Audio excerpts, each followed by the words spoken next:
성령과 함께 걸어가시는 축복의 걸음들이 되시기를 바랍니다. 지금 우리가 살고 있는 이 세상은 죄악의 수위가 너무 높아져 있는 것 같습니다. 부모가 자식을 죽이는 일이 이젠 더 이상 어떤 희대적 사건이 되지 못하는 그런 지경에 이르고 있습니다. 사실 이런 모든 일들은 성경의 예언이 성취되는 장면입니다. 우리 성경에 보면 말세에 일어날 일에 관하여 두 가지의 말씀을 우리에게 전해주고 있습니다. 말세가 되면 우리가 살고 있는 이 세상에 두 가지 큰 부흥이 일어날 것이라고 성경은 말씀합니다. 그 하나는 죄악의 부흥입니다. 마지막 시대가 되어질수록 죄악이 크게 일어나고 흥하게 된다는 말씀입니다. 디모데후서 3장 1절 이하에 너는 이것을 알라. 말세에 고통하는 때가 이르러 사람들이 자기를 사랑하며 돈을 사랑하며 자랑하며 교만하며 부모를 거역하며 거룩하지 아니하며 사나우며 선한 것을 좋아하지 아니하며 자만하며 쾌락을 사랑하기를 하나님 사랑하는 것보다 더하며 경건의 모양은 있으나 경건의 능력은 부인하나니. 말세에는 이와 같은 죄악의 부흥이 일어날 것이라고 성경은 분명히 예언하고 있습니다. 요즘 사람들을 보면 정말 이 말씀이 하나도 틀리지를 않습니다. 사람들이 얼마나 자기를 사랑하는지 모릅니다. 또 돈을 사랑하는지 모릅니다. 하나님보다 쾌락을 더 사랑하는지 모릅니다. 사람들이 사납고 조급하고 절제하지 못합니다. 그래서 차 뒤에 따라가다가 빵빵 그렇게 하면 이내 다가와서 죽일 것처럼 보복 운전을 하는 그런 이상한 세상을 우리가 살아가고 있습니다. 여러분 꼭 기억해야 합니다. 주님 오실 날이 더 가까워질수록 이 세상에는 이와 같은 죄악의 부흥이 더 극심하게 일어나게 될 것이라는 것입니다. 동시에 성경은 말세에 또 하나의 다른 부흥이 일어날 것을 말씀하는데 그것은 성령을 통한 부흥이 우리에게 일어날 것이라고도 말씀하고 있습니다. 요엘에서 2장 28절 이하에 보면 말세에 내가 내 영을 모든 육체에게 부어주리니 너희 자녀들은 예언할 것이요 너희 젊은이들은 환상을 보고 너희 늙은이들은 꿈을 꾸리라. 말세가 되면 하나님께서 모든 육체에게 성령을 부어주실 것인데 이 성령을 통해 자녀들도 또 늙은이들도 모두가 다 영적인 꿈을 꾸는 환상을 보는 그런 때가 있을 것이라고 말씀합니다. 사도행전 2장 17절 이하에도 베드로는 이 요엘의 예언을 인용해서 말하고 있습니다. 하나님이 말씀하시기를 말세에 내가 내 영을 모든 육체에 부어주리니 너희 자녀들은 예언할 것이요 너희 젊은이들은 환상을 보고 너희 늙은이들은 꿈을 꾸리라. 그때에 내가 내 영을 내 남종과 내 여종에게 부어주리니 그들이 예언할 것이요. 베드로도 말세에는 하나님의 성령으로 하나님의 백성들이 충만하게 되는 성령의 부흥이 있을 것을 이렇게 말씀하고 있습니다. 여러분, 오늘 우리가 살아가는 이 시대는 이 두 극단의 부흥이 분명히 일어나고 있고 우리 눈에 목도되고 있습니다. 죄악의 부흥이 계속해서 그 세계에 일어날 겁니다. 나라가 아무리 법을 잘 만들고 또 사람들을 교육시켜도 교육시키는 이상으로 죄악은 더 크게 흥하게 될 것입니다. 이게 성경입니다. 그러나 또한 성경은 우리에게 이런 죄악의 부흥만 있는 것이 아니라 성령을 통한 하나님의 백성들에게 부흥이 일어날 것도 말씀하고 있다, 그 말씀입니다. 우리는 이 성령의 부흥의 바람을 타야 합니다. 그 물결을 타고 이제 우리는 정말 부흥을 향해 나아가야 할 때입니다. 성경에 보면 이 성령 주심에 대한 약속이 두 가지의 비유로 말씀되고 있습니다. 특히 요한복음에 이것을 잘 우리에게 말씀해 주고 있습니다. 첫째는 요한복음에 성령을 샘물에다가 비유를 하고 있습니다.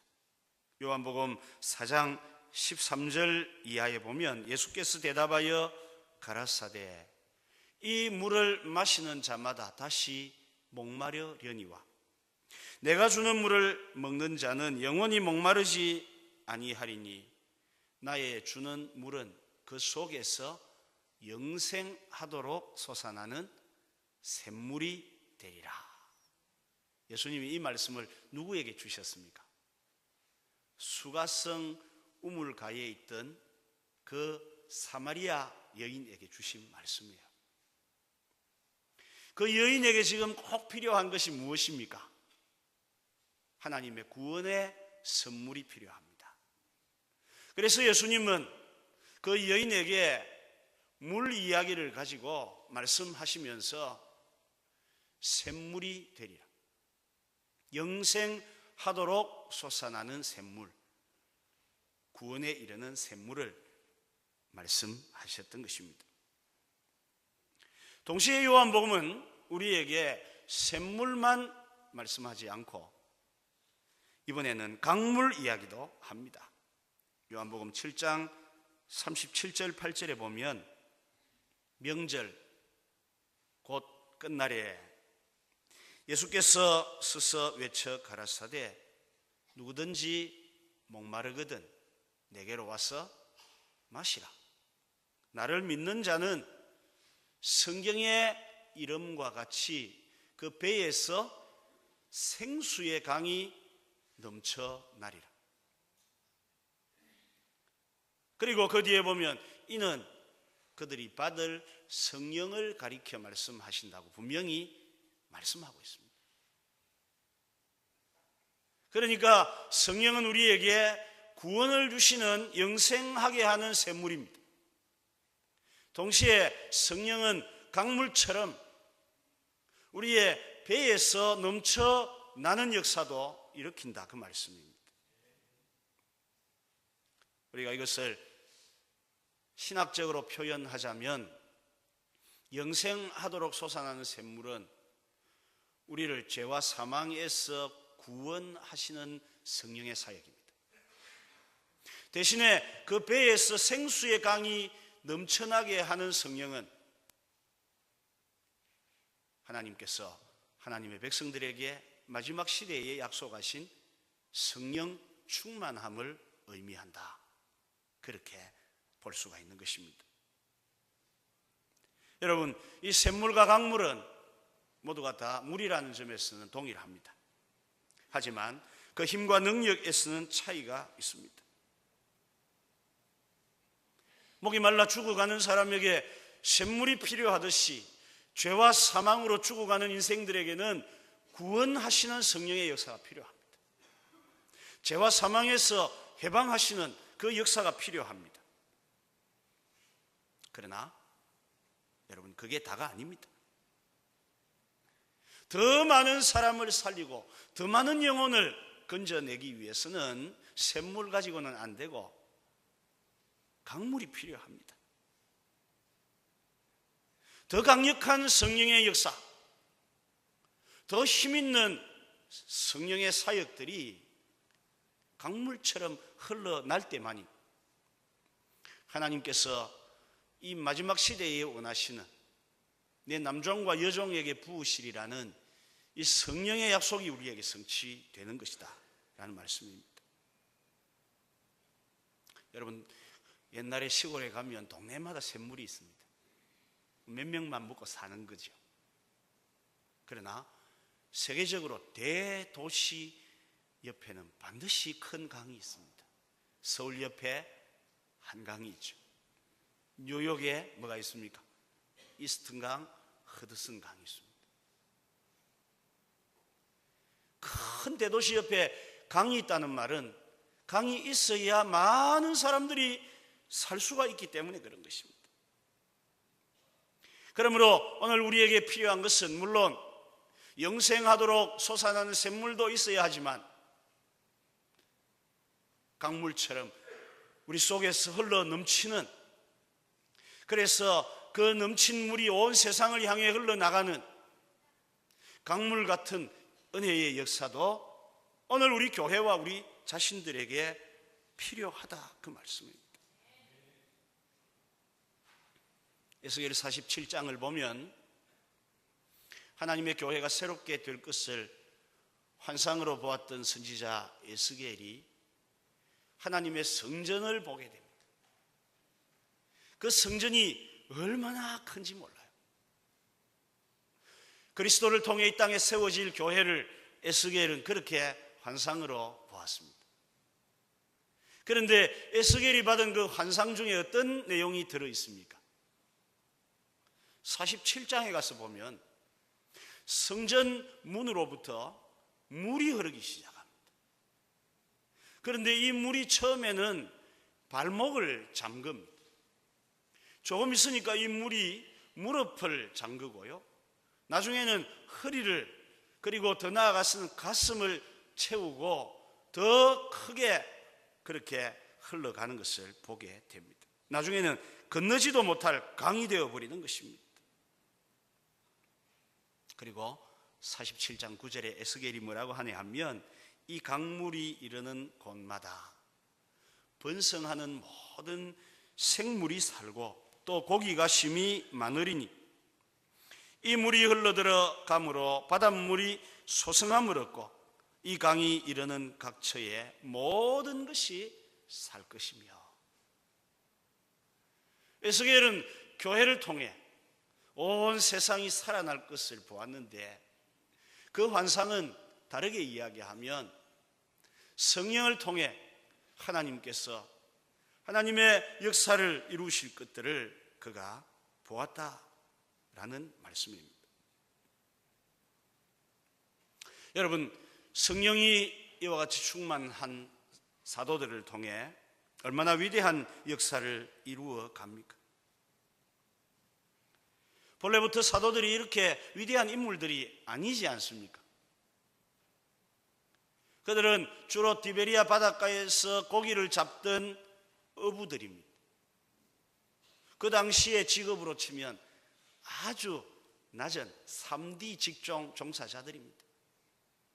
이들이 예수님의 부름을 받아 주님을 따라 제자의 삶을 살아갑니다. 그러나 그들에게 근본적인 변화가 오지는 않습니다. 3년 동안 예수님과 함께 먹고 자고 하시는 행적들을 다 경험하고 자기들도 실제 실습을 다 마쳤음에도 제자들의 마지막 고백이 무엇입니까?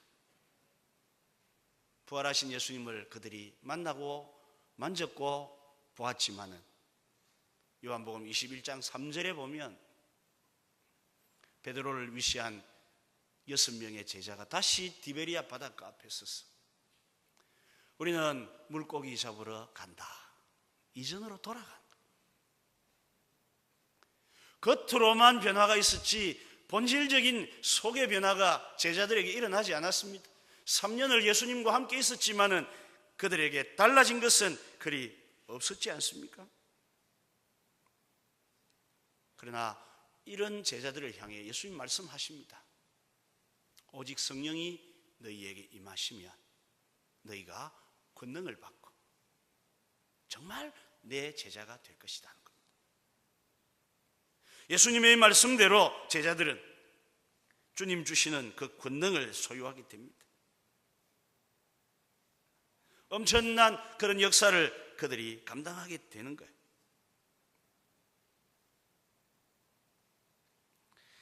여러분, 오늘날도 마찬가지입니다. 교회와 하나님의 백성들에게 주님이 가지신 비전은 우리가 다 성령으로 충만하게 되는 비전입니다.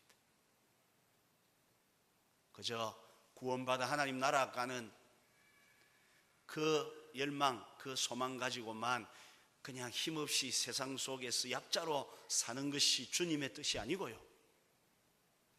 우리가 다 우리 속에서 생수의 강 같은 성령이 흘러넘쳐서 이 세상을 성령으로 잠재우고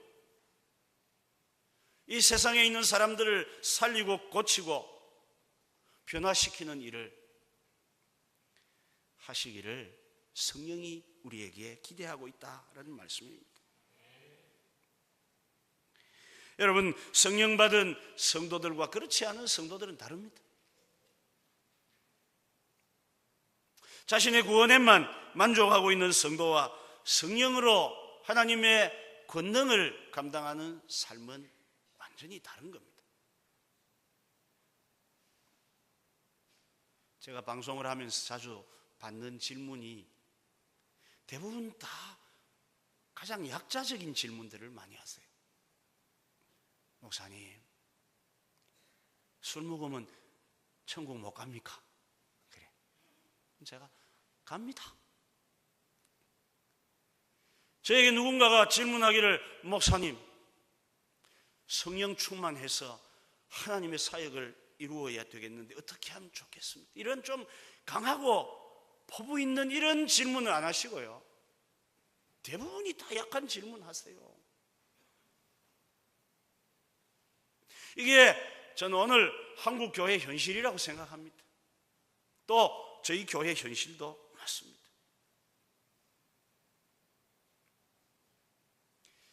그러나 여러분 아셔야 합니다. 하나님이 우리를 향해 가지신 비전은, 꿈은 우리가 다 성령이 충만하여 이 세상 속에서 주의 권능을 행하는 삶을 살기 원하신다는 것입니다. 지난 주간에도 말씀드렸습니다. 하나님이 우리에게 주시고 싶어 하시는 것이 무엇입니까? 마태복음 7장 11절에 보면 하늘에 계신 너희 아버지께서 구하는 자에게 좋은 것을 주시지 않겠느냐?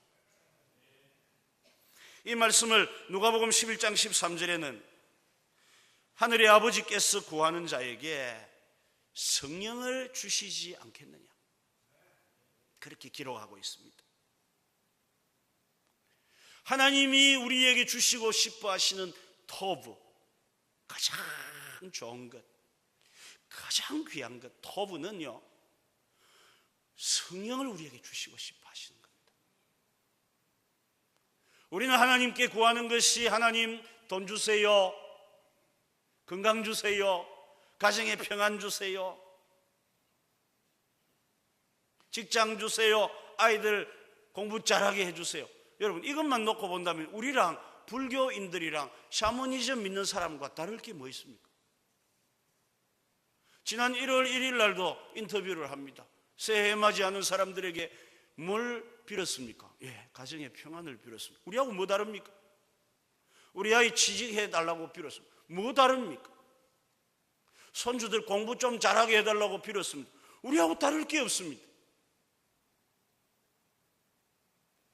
우리가 하나님께 바라는 것들을 가만히 보면 너무도 유치한 거예요. 부차적인 것. 본질적이고 영원한 것이 아니라 그냥 1+1 달아주는 것들을 너무 구하고 있습니다. 정작 하나님이 우리에게 주시고 싶어 하시는 토부는 우리가 다 성령이 충만해서 권능을 받고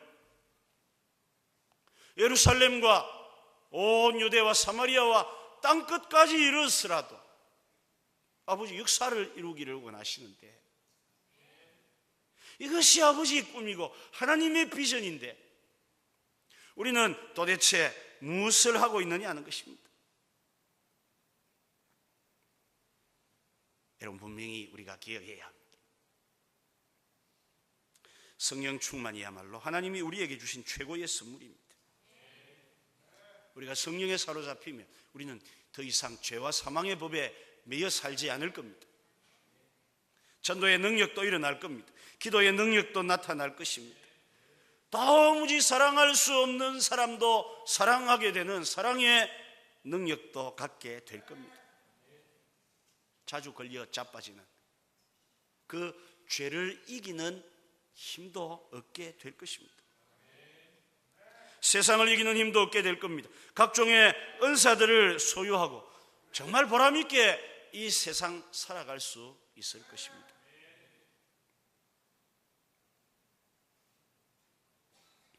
저는 지난번에도 그런 말씀 드렸습니다.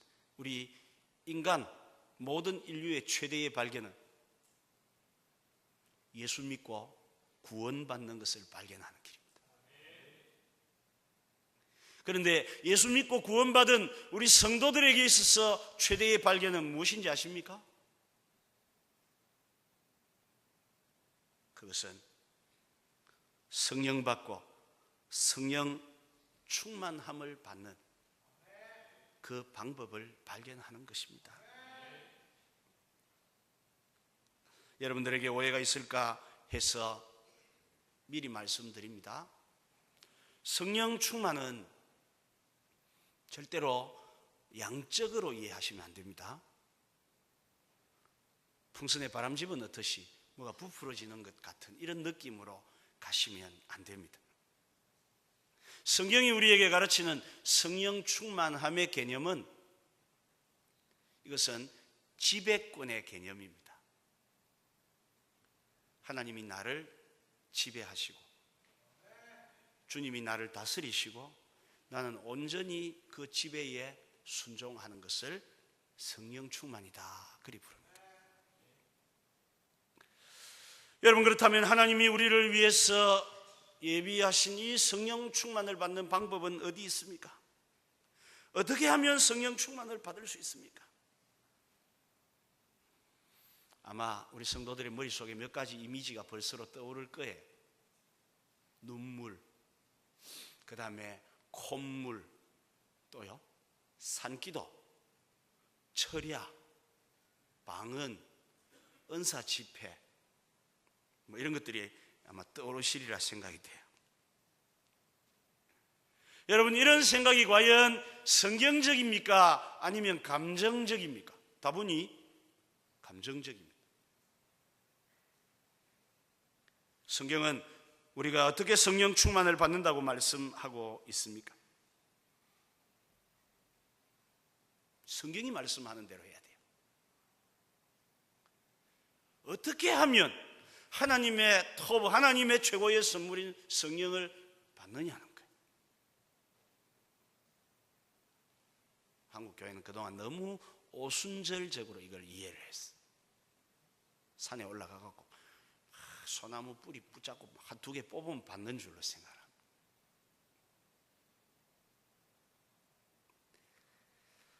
여러분, 우리가 이것을 알기 위해 한 가지 중요한 전제를 먼저 좀 아셔야 됩니다.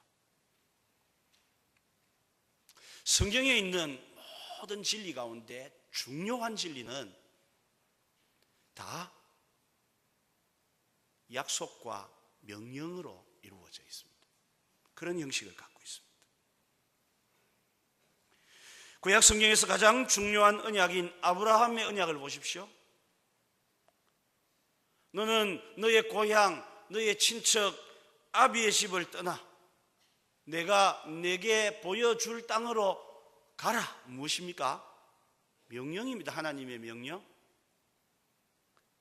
그러면 약속은 어떻게 되죠?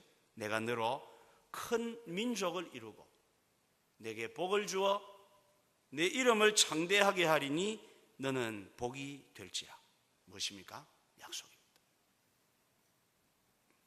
아브라함 언약의 구조는 하나님의 명령 그리고 하나님의 약속으로 이루어져 있습니다. 성경의 가장 중요한 계명인 10계명을 보십시다. 너는 나 외에는 다른 신들을 내게 두지 말라. 너를 위하여 새긴 우상을 만들지 말고 또 위로 하늘에 있는 것이나 아래로 땅에 있는 것이나 땅 아래 물속에 있는 것의 어떤 형상도 만들지 말며 그것들에게 절하지 말며 그것들을 섬기지 말라. 무엇입니까? 명령입니다. 하나님의 명령입니다. 그 다음에 뭐가 나옵니까? 내 하나님 여호와는 질투하는 하나님인즉 나를 미워하는 자의 죄를 갚되 아버지로부터 아들에게로 3, 4대까지 이르게 하거니와 나를 사랑하고 내 계명을 지키는 자에게는 1000대까지 은혜를 베푸느니라. 무엇이죠? 약속입니다. 10계명도 알고 보면 하나님의 명령과 약속이라는 두 가지 구조로 되어 있습니다. 여러분, 우리에게 가장 중요한 것이 무엇? 구원입니다. 이 구원도 마찬가지입니다. 주 예수를 믿으라. 무엇이죠? 명령입니다. 명령. 약속이 뭐라고 되어 있습니까? 그리하면 너와 내 집이 구원을 얻으리라. 여러분, 성경의 중요한 진리들을 가만히 보면 이 중요한 진리들을 담고 있는 그 틀이 다 명령과 약속으로 이루어져 있습니다. 그렇다면 성령 충만에 대해서도 하나님이 우리에게 주신 방법은 별로 다르지 않을 겁니다. 우리가 성령 충만을 얻는 방법도 여러분 아셔야 됩니다. 하나님의 명령과 하나님의 약속으로 이루어져 있다는 거예요.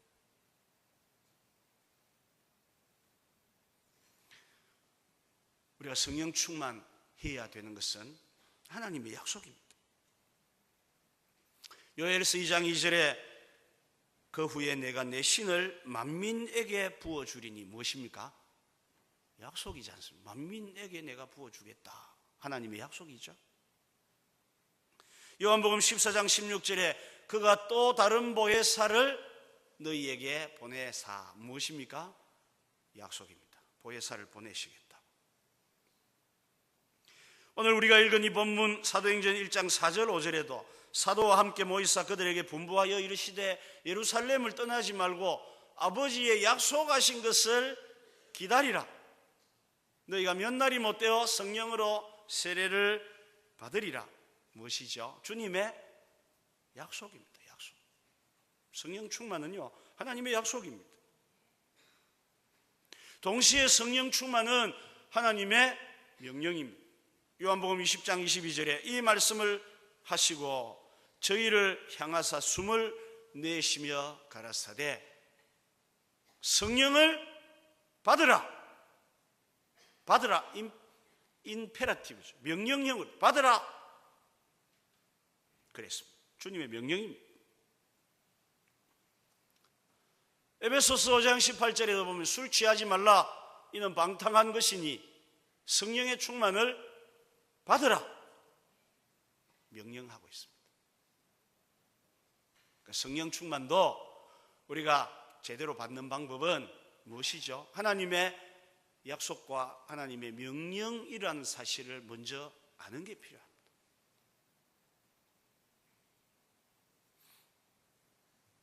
날도 추운 날 교회 왔는데 목사님이 되게 오늘 어렵게 이야기를 하시네. 나는 막 눈 닫고 귀 닫고 안 들어야 되겠다. 큰일 납니다. 하나님의 토부, 하나님이 주시는 가장 귀한 선물을 거절하실랍니까? 정신 바짝 차리고 들어야 돼요. 거기에 여러분 살 길이 있고 우리 교회가 살 길이 있습니다. 성령 충만도 하나님의 명령이요 하나님의 약속입니다. 자, 이제 우리가 성령 충만을 받는 방법을 좀 더 구체적으로 생각할 수 있습니다. 여러분, 하나님이 우리에게 주신 약속들은 다 어떻게 해야 되나 하면요, 믿어야 돼요.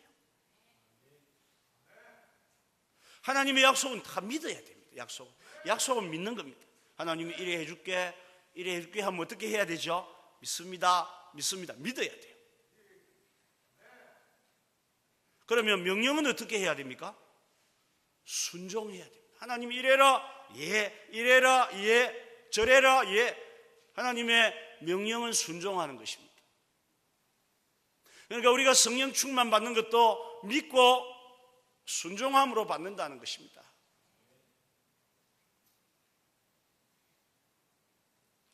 성령 충만은 여러분 믿으셔야 합니다. 이것은 하나님의 약속이기에 믿어야 돼요. 사도행전 2장 33절에 하나님이 오른손으로 예수를 높이심에 그가 약속하신 성령을 아버지께 받아 너희가 보고 듣는 이것을 부어 주셨느니라.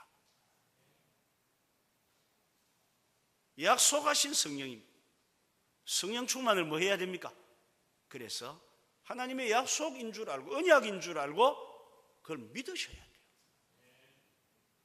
성령 충만은 뭐 대놓고 그냥 산에 올라가가지고 어떻게 하다 보면 되는 게 아니라 하나님이 내게 성령 충만 주시기를 원하시고 또 주셨다고 먼저 뭐 해야 됩니까? 믿으셔야 돼요. 갈라디아서 3장 2절에도 너희가 성령을 받은 것은 율법의 행위로냐 듣고 믿음으로냐. 사람의 노력으로 성령 충만 받는 게 아니고 뭐로 받습니까? 믿음으로 받는 것입니다. 역시 갈라디아서 3장 14절에 또 우리로 하여금 믿음으로 말미암아 성령의 약속을 받게 하려 함이니라. 믿음으로 성령 충만을 받는 겁니다.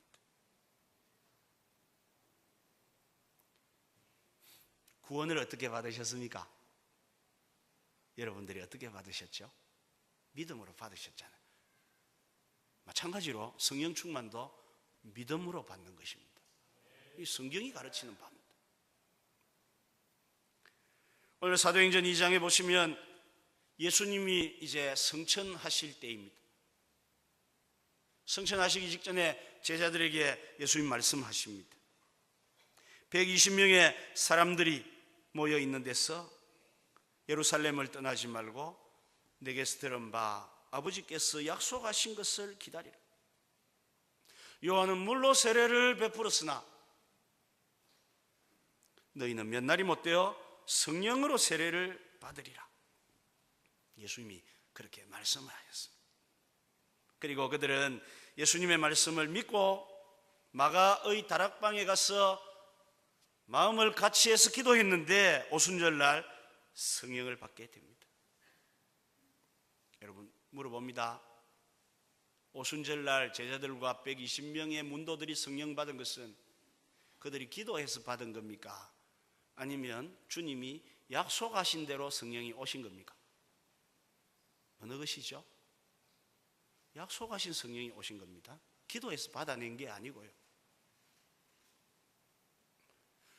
그래서 성령 주심에 대한 약속은 믿으셔야 돼요. 믿는 겁니다. 오늘부터 여러분 믿는 겁니다. 내게도 하나님이 성령 충만 주셨다. 먼저 믿으셔야 돼요. 그랬다고 그것은 뭐 바로 뭐가 일어나는 건 아니에요. 시작되는 겁니다. 충만한 상태. 충만한 양이 풍선 바람 넣듯이 양 아니라 그랬습니다. 뭐라 그랬습니까? 지배권입니다. 그때부터 하나님의 영이 나를 지배하기 시작하시는 거예요. 성령 충만이 시작되는 겁니다. 믿어야 하세요. 믿어야 하십니다. 두 번째로 성령 충만은 또한 명령이기 때문에 어떻게 해야 합니까? 순종해야 합니다.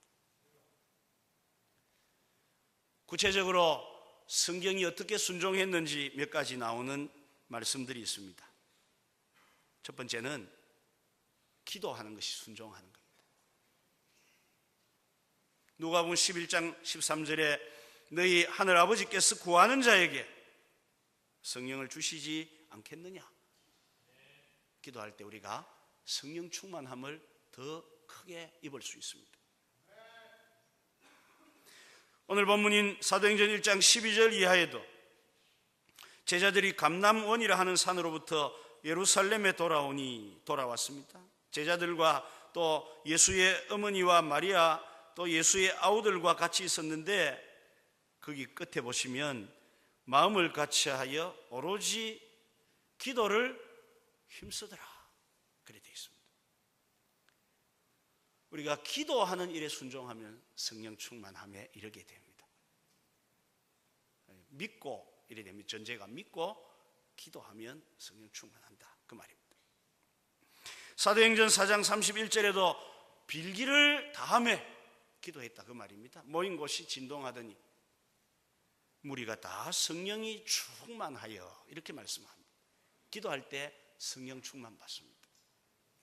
그래서 우리가 하나님의 선물인 성령을 받기 위해 기도하셔야 돼요. 여러분 좀 더 열심히 기도합시다. 새해 여러분 소원이 기도하는 것이 좀 되셨으면 합니다. 두 번째 방법은 회개할 때 성령을 주신다고 말씀합니다.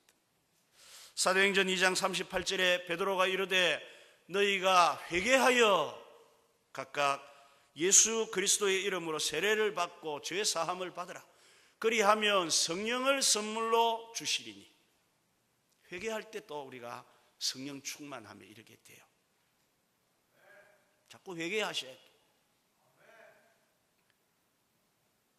옛날 성도들은 죄는 별로 없는데 회개는 억세게 많이 했는데, 요즘 성도들은 죄는 더 많은데 살아가면서도 회개는 지독하게 잘 안 하는 거예요. 왜 우리가 예배 시간 중에 참회의 기도를 넣는지 아십니까? 우리 가운데 한 분이라도 회개 없이 하나님 앞에 나아가서 그 예배가 거절되는 수모를 겪지 않게 하기 위해서 그런 겁니다. 회개하실 때 하나님이 우리에게 성령을 주십니다. 세 번째로 말씀에 순종할 때 성령을 줍니다. 사도행전 5장 32절에 하나님이 자기를 순종하는 자들에게 주신 성령도 그러하니라. 하나님 말씀에 순종할 때 성령을 주세요. 요즘 사람들은 순종 잘 안 합니다. 자기 생각이 얼마나 확실한지 하나님 말씀에 있는데도 안 들어요. 순종할 때 성령 충만함을 주십니다. 한 가지만 더 살펴보면 복음을 전할 때 성령 충만함을 주십니다. 사도행전 4장 5절 이하에 보시면 많은 관리들과 서기관들과 대제사장 안나스와 가야바가 모여서 사도들을 세워놓고 묻습니다. 너희가 무슨 권세와 누구 이름으로 이 일을 지금 하느냐? 그래 물어봐요. 그때 4장 8절에 보면 베드로가 성령이 충만해서 말합니다. 다른 이로서는 구원을 얻을 수 없나니 천하 인간의 구원을 얻을 만한 다른 이름을 우리에게 주신 일이 없다. 오직 예수 그리스도 이 복음을 힘있게 전파할 때 제자들이 더 성령에 충만했습니다. 사도행전 4장 31절에도 빌기를 다하며 모인 곳이 진동하더니 무리가 다 성령이 충만하여 담대히 하나님의 말씀을 전하니라. 성령 충만하면요, 그 나타나는 증거가 하나님 말씀을 전하는 겁니다. 한국 교회가 오해를 많이 해요. 성령 충만한 방언을 한답니다. 아닙니다. 성경 어느 곳에도 그것에 대해 지지하는 구절이 없습니다. 있으면 찾아오십시오. 방언은 성령의 은사 가운데 하나는 맞는데 성령 충만하면 다 방언하는 게 아닙니다. 그러나 성령 충만한 사람에게 모두에게 공히 나타나는 특징은 담대히 하나님의 복음을 전합니다. 다르게 말하면 하나님의 복음을 담대히 전할 때 성령이 충만하게 되는 것입니다. 그래서 사도행전 5장 42절에 그들이 날마다 성전에 있든지 집에 있든지 예수는 그리스도라고 가르치기와 전도하기를 그치지 아니하니라. 복음 전할 때 성령이 충만하게 됩니다. 오늘 저희들은 하나님의 꿈, 우리를 향하신 하나님의 비전인 하나님 우리에게 주시기를 원하시는 톱, 가장 좋은 성령에 대한 말씀을 살폈습니다. 우리가 다 성령이 충만해야 합니다. 그러려면 하나님의 약속을 어떻게 해야 됩니까? 믿어야 합니다. 또한 하나님이 하신 말씀에 뭐 해야 됩니까? 순종해야 합니다. 그래서 우리가 다 성령 충만해야 됩니다. 이것은 여러분 말세에 주님이 성도들에게 원하시는 것입니다. 말세에 내가 내 영을 내 남종과 여종에게 부어주리라, 이 하나님의 간절한 소망입니다. 이 죄악이 부흥하고 악이 거기에 따르는 이 시대를 여러분 하나님 뜻을 따라 제어하고 이기는 방법은 무엇입니까? 성령의 부흥밖에 없습니다. 그래서 이것이 하나님의 우리를 향하신 꿈이라는 말씀입니다. 우리 확신교회는 정말 성령의 불이 일어나야 돼요. 다른 방법은 안 됩니다. 성도들이 생각할 때 예배당을 새로 지어놨으니까 사람들이 올 기다. 정말 택도 없는 소리입니다.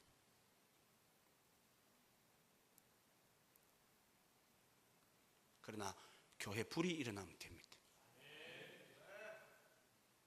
호렙산에 모세가 올랐을 때 저 한쪽에 보니까 떨기나무에 불이 펴 있습니다. 내가 뭔가 봐야 되겠다 가는 거예요. 여러분 사막의 떨기나무는 정말 볼품없는 단연생 풀입니다. 집에다 키우려 해도 생김새가 너무 험해서 키울 맛이 없고요, 불사를 하면 거의 그냥 막 따다다닥 순식간에 없어지는 정도예요. 그런데도 그 떨기나무에 불이 붙으니까 거기에 구경을 가지 않습니까? 우리 확신교회 성도들이 보잘것없고 여러 가지 모자라는 점이 있어도요, 여기에 우리에게 불이, 성령의 불이 임하시면 사람들이 보러 오게 돼 있다 그 말입니다. 살려고 나오게 되는 것입니다. 이 시대의 해결 방법은 성령의 불밖에 없습니다.